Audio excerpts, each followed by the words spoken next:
Dans ma carrière de chef d'entreprise, mes équipes et moi-même avons vendu pour plus de 110 millions d'euros au total. Avec 22 ans d'expérience en business, j'ai réalisé des dizaines de milliers de ventes. Dans cette vidéo, je vais vous enseigner ce qui distingue les meilleurs du reste. Comment qualifier, convaincre et conclure une vente de manière éthique. Et cela sans devoir forcer ni paraître comme un marchand de tapis. Et c'est tellement puissant que je ne l'ai jamais révélé auparavant. Je l'ai appris il y a plus de 10 ans par l'un de mes mentors qui pèse plus de 200 millions de dollars. Je vais vous partager les 6 erreurs majeures à bannir et les 5 étapes exactes à suivre pour que vous soyez en mesure d'exploser votre compteur de vente dans les prochains mois. Commençons par les 6 erreurs majeures à bannir si vous voulez décupler vos ventes et votre chiffre d'affaires.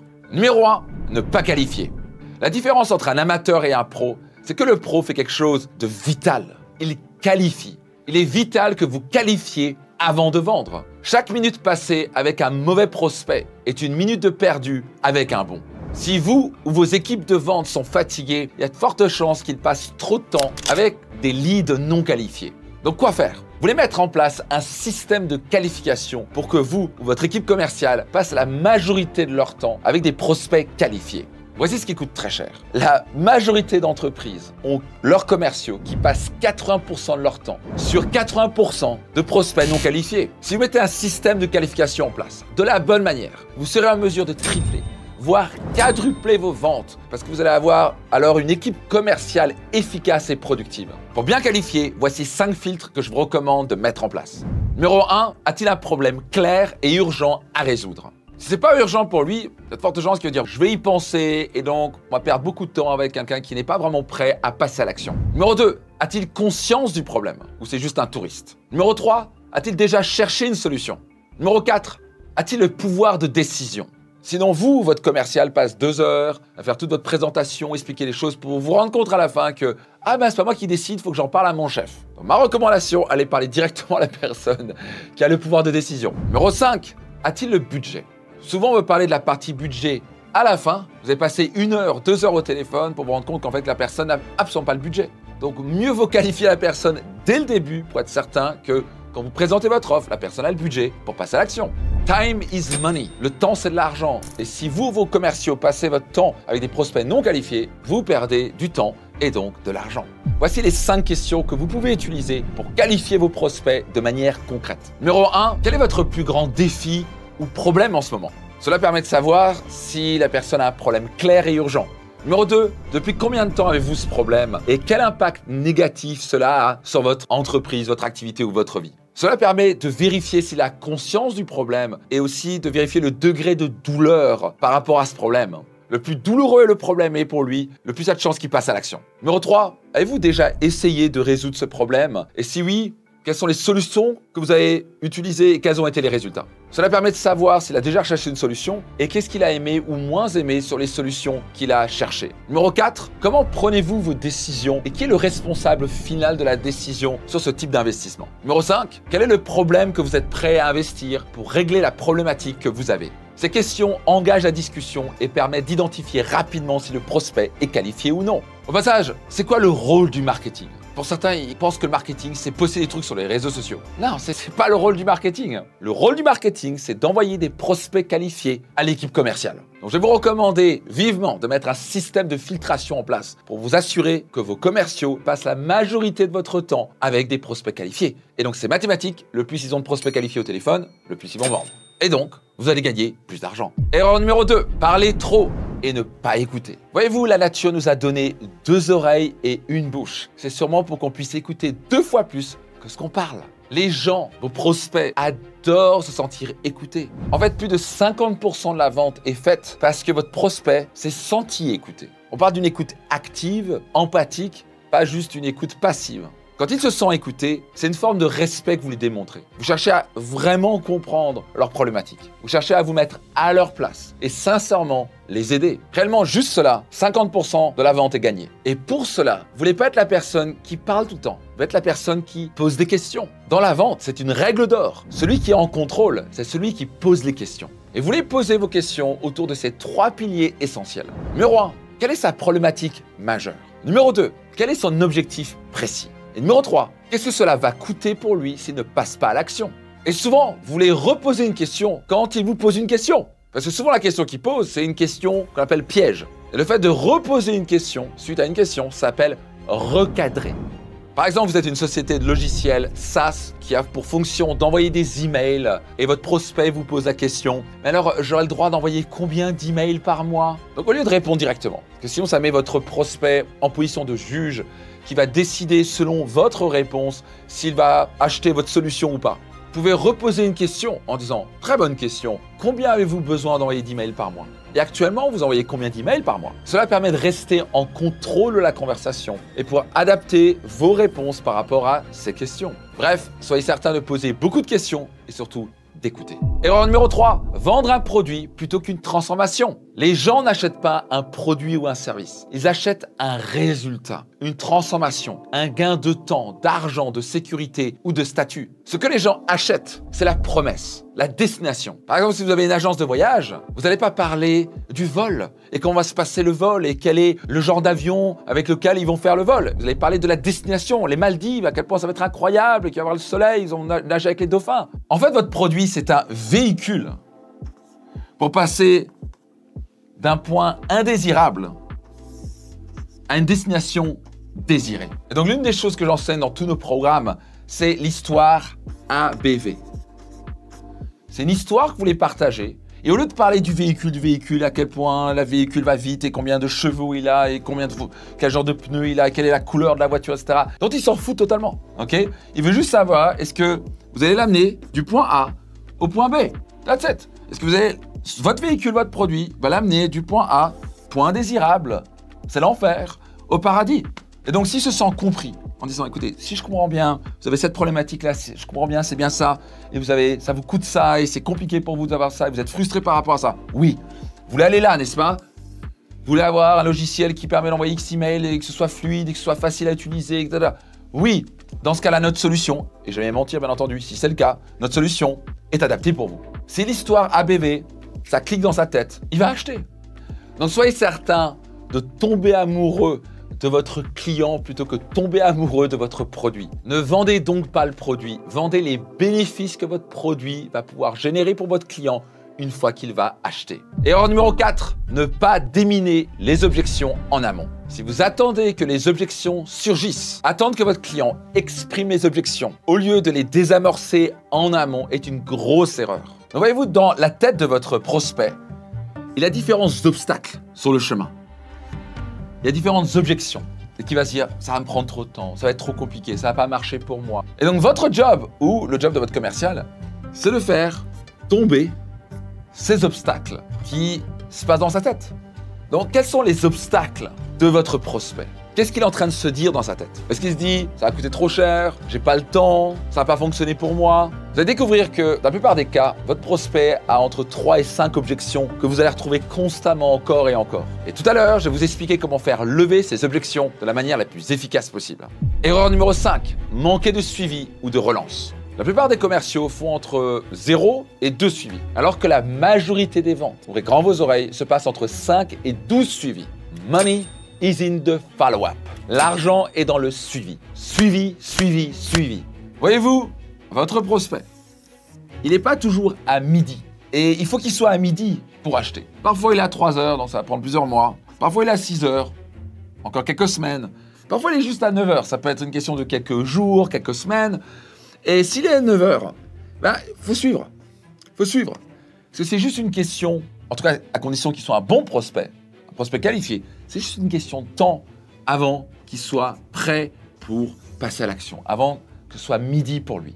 Et donc si vous ne suivez pas, ou que vos commerciaux ne suivent pas, vous allez perdre probablement 30 à 50% des ventes parce qu'ils ne vont pas l'effort de suivre. Donc soyez certain d'avoir une séquence de suivi par email, peut-être envoyer des vidéos, envoyer une brochure et vous assurer que vos commerciaux font un suivi, peut-être tous les mois, tous les 2 mois, pour juste s'assurer si c'est le bon moment maintenant pour passer à l'action. S'il faut entre 5 et 12 suivis, c'est une question de temps que votre prospect soit à midi et qu'il soit prêt maintenant pour acheter votre solution. Erreur numéro 6, vendre de manière rationnelle. La vente est émotionnelle avant d'être rationnelle. Un bon commercial, c'est déclencher le bon état émotionnel chez le prospect avant d'argumenter. Les gens achètent par émotion et ils justifient par la logique. Je vais vous donner un exemple classique. C'est un mari qui rentre à la maison et qui annonce à sa femme « Chérie, j'ai acheté une BMW ». Et sa femme lui dit « Quoi? Mais tu m'as dit qu'on était serré sur l'argent. » Et lui répond « Oui, mais en fait, c'est pour la sécurité des enfants. On en avait vraiment besoin. Donc tu vois, c'est solide, c'est la sécurité pour notre famille. » La réalité, c'est que dans sa tête, il s'est dit « Je l'ai acheté pour impressionner la galerie parce qu'elle a une gueule d'enfer. Et je vais en mettre plein la vue aux voisins et à mon beau-frère qui a une BMW juste d'une gamme inférieure. » Ce qu'il dit avoir acheté, c'est la sécurité pour les enfants et la qualité. Mais la vraie raison pour laquelle il l'a acheté, c'est l'ego, la reconnaissance et l'élévation sociale. Un excellent commercial sait lire à travers les lignes. Il sait aller creuser la raison émotionnelle de l'achat, pas juste la raison rationnelle. Au passage, on a tous 4 besoins émotionnels majeurs, quel que soit l'humain dans ce monde. Numéro 1, c'est le besoin de sécurité ou de confort. Et numéro 2, le besoin de reconnaissance. Numéro 3, le besoin de connexion. Et numéro 4, le besoin de variété. Soyez certain d'associer l'un de ces besoins émotionnels et vous serez en mesure de décupler vos ventes. Par exemple, si vous vendez des piscines, ne parlez pas de la dimension de la piscine et des genres de tuiles que vous allez utiliser. Dites plutôt, imaginez-vous la tête de vos voisins et de vos amis quand ils vont voir cette piscine. Dans leur tête, ils vont se dire « Waouh !» Et ça va vendre 10 fois plus que la dimension de la piscine. À présent, voyons ces 5 étapes puissantes qui vont vous aider à exploser votre compteur de vente. Numéro 1, créer le besoin. Je vais vous donner un exemple concret d'un ami qui a vendu son entreprise plus de 60 millions de dollars. C'est un Américain et qui faisait des dizaines de millions de dollars de ventes chaque année en vendant des boîtes de conserve. Vous allez dire quoi? Eh oui, il avait une force de vente sur tous les États-Unis et c'était des boîtes de conserve un peu spéciales qui étaient utilisées par les militaires, d'après ce qu'il me disait, dans un cas de cataclysme ou de guerre. Et ces commerciaux arrivaient à vendre entre 10 000 jusqu'à 30 000 dollars à chaque client. Et donc l'argument majeur, c'était, hey, qu'est-ce qui arrive s'il y a une guerre qui arrive? Qu'est-ce qui arrive si la Russie nous envoie, je sais pas quoi, un missile, une bombe atomique, je sais pas trop quoi? Il n'y a plus accès à quoi que ce soit. Comment vous allez faire pour survivre, pour nourrir votre famille et même potentiellement vos voisins? Et donc, avant de rencontrer le commercial, les gens n'avaient même pas idée qu'ils pouvaient en avoir besoin. Et donc, l'étape 1, c'est bien de créer le besoin parce que tant qu'il ne se dit pas « j'en ai besoin », vous pouvez faire le plus bel argument du monde. Ils vont dire « ouais, c'est intéressant, oui, on verra plus tard, j'en ai pas besoin ». Et donc, trop font l'erreur de vendre la solution, de parler de la solution, à quel point les produits sont top et qu'il y a telle et telle fonction dans le produit.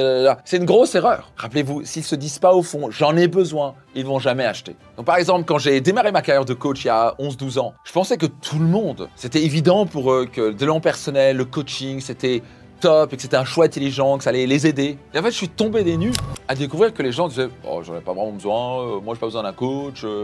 Moi, développement personnel, ça m'intéresse pas. L'homme mentorat, j'en ai pas besoin. Et la raison, c'est que moi, j'étais convaincu parce que ça avait changé ma vie. J'avais fait appel à des coachs, j'avais fait des formations, j'avais rejoint des masterminds, j'avais fait appel à des mentors qui avaient transformé mes finances, transformé ma vie, mon mindset, tout. Ce qui m'a vraiment permis de passer de zéro à créer un patrimoine de plus de 50 millions d'euros et surtout être heureux sur le chemin. J'ai compris et j'ai donc changé de fusil d'épaule. Et j'ai commencé à éduquer les gens à quel point faire appel au coaching et au mentorat était un choix intelligent et allait changer leur vie, que c'était le meilleur investissement qu'ils puissent faire. Pour moi, c'était évident de faire appel à un coach, un mentor, rejoindre un mastermind, parce que c'est un super accélérateur de succès. Il fallait d'abord que j'éduque les gens pour qu'ils prennent conscience que seuls dans leur petit coin, ils allaient aller nulle part. Et qu'en fait, ils allaient perdre de l'argent à ne pas faire appel à un coach, un mentor ou rejoindre un mastermind. Et donc les gens commençaient à comprendre, ah oui, peut-être que c'est pas con de faire ça. Et finalement, en fait, ça peut que me donner un bon retour sur investissement, voire un extraordinaire retour sur investissement. Donc la première étape pour vous est de s'assurer de créer le besoin. Sinon, tout votre argument de vente va être basé sur un château de cartes.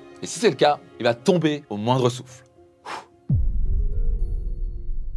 Étape numéro 2, identifier le problème. Donc une fois que vous avez créé le besoin, il faut pointer le problème pour expliquer qu'en fait, il n'y a pas vraiment des bonnes solutions en face. Donc je reprends l'exemple de mon ami qui vendait des boîtes de conserve en cas de cataclysme. Donc ces commerciaux devaient expliquer que s'ils essayaient de faire ça par eux-mêmes, ça allait être compliqué, ça allait leur prendre du temps, ça allait leur coûter de l'argent parce que la plupart des boîtes de conserve ne sont pas du tout faites pour rester 5 ou 10 ans dans une cave. Ils devront racheter le stock tous les 1 ou 2 ans. Puis ils ne sauront pas vraiment s'il y a assez de nutrition dans ces boîtes. Alors que là, c'est vraiment pensé pour avoir une nutrition optimale. Et donc c'est là qu'ils expliquaient en disant c'est la raison pour laquelle on a créé ça, pour vous faciliter la vie, vous simplifier votre vie et pour, en cas de cataclysme, vous, votre famille, même vos voisins, vous allez devenir le héros de votre village parce que vous allez littéralement sauver votre village. Et donc pour vous, c'est important d'expliquer qu'il y a un trou dans le marché et que vous allez le combler parce que jusqu'à présent, il n'y avait pas vraiment de bonne solution. Et c'est là que vous pouvez pivoter avec une phrase comme « Et c'est la raison pour laquelle nous avons créé notre solution ». Et donc, étape numéro 3, partagez la solution. Et bien sûr, votre solution, c'est votre offre. Votre offre est alors présentée comme un Superman qui vient sauver vos prospects du problème qu'ils avaient. Et donc, présentez comme cela. Votre solution ne vient pas comme un truc que vous essayez de pousser, leur dire « vous faut ceci ». Ça vient comme une vraie solution qui va régler le problème qu'ils avaient jusqu'à présent. Cela permet de présenter une offre de manière éthique, non poussive, qui a été vraiment construite sur un besoin, sur une vraie solution à un vrai problème. Pas en tentant de forcer quelque chose que votre prospect n'en ressent pas le besoin. Dans cette approche, ce qui est top, c'est que votre prospect vient à vous. Il n'a pas besoin de pousser. Il comprend le problème, il se dit « j'en ai besoin » et il vous demande une solution. C'est lui qui veut acheter plutôt que vous qui le poussez à acheter. C'est une décision intérieure, ce n'est pas une décision qui est poussée à l'extérieur. Et ça, c'est génial parce que non seulement votre client ne se sent pas poussé, c'est lui qui décide, mais surtout votre taux d'annulation derrière est quasi inexistant. Donc vendre de manière éthique est non seulement plus agréable pour tous, mais c'est aussi la manière la plus efficace. Numéro 4, levez les objections. Comme on l'a dit auparavant, vous devez faire tomber les barrières. Et voici la meilleure manière de lever ces objections. C'est en fait de raconter une courte histoire pour chaque objection. Donc je prends l'exemple d'un dentiste. Trop souvent les gens se disent « oh là là, cette opération elle va me faire mal », mais ils ne le disent pas, ils le pensent. Comme ça, c'est un petit peu dans leur coin de leur tête. Et donc malheureusement, beaucoup de dentistes ou leurs secrétaires, ils font le devis, puis ils le présentent. Le patient, il se dit « oui, bon, je vais réfléchir ». Et ce qu'il faut absolument découvrir, c'est quoi ce « je vais réfléchir ». Qu'est-ce qui se passe dans sa tête? C'est un obstacle, c'est une objection qu'il a, qui le bloque dans son esprit. Et donc si vous savez que c'est une objection majeure qui revient encore et encore, vous pouvez raconter une histoire qui va contrer l'objection. Par exemple, dans le cas de ce dentiste, vous pourrez dire, au passage, peut-être que vous vous dites que ça peut faire mal. Et là, oui, oui, tout à fait. Et là, ce dentiste peut raconter cette histoire en disant, vous savez quoi, c'est souvent quelque chose que les gens ont peur, mais en fait, il ne faut vraiment pas s'inquiéter. Je donne un exemple, j'ai un patient qui habite dans telle ville, etc. Il est venu à moi, il me dit, ah mon Dieu, ça va pas faire mal, j'ai du mal, etc. Je suis quelqu'un de sensible, etc. Et en fait, à la fin de l'opération, il m'a dit, mais en fait, j'ai quasi rien senti. Donc là, le patient se sent rassuré, il se dit, finalement, en fait, j'avais peur de ça, mais en fait, j'ai vraiment pas besoin de m'inquiéter, ça va pas faire mal. L'objection tombe, et donc maintenant, il passe plus facilement à l'action. Étape numéro 5, donnez une raison d'acheter maintenant. Ce qui peut miner votre initiative, c'est de ne pas donner une raison d'acheter maintenant. Donc la personne a compris qu'il en avait besoin, il comprend le problème sur le marché, il est convaincu par votre solution, il n'a plus vraiment d'objection. Et maintenant il se dit, ouais mais bon, j'ai le temps de réfléchir, je verrai demain. Et donc c'est là que malheureusement pour vous et pour lui, vous pouvez perdre des ventes. Donc comment s'y prendre? 3 stratégies majeures. Numéro 1, remuer la douleur et les conséquences s'il ne passe pas à l'action maintenant. Donc par exemple, vous pouvez rappeler l'importance de, s'il ne passe pas à l'action maintenant, combien ça va lui coûter? Donc vous pouvez lui poser la question, vous me disiez que ça fait 3 ans que vous avez ce problème et ça vous a coûté quoi jusqu'à présent? Et à quel point c'est frustrant?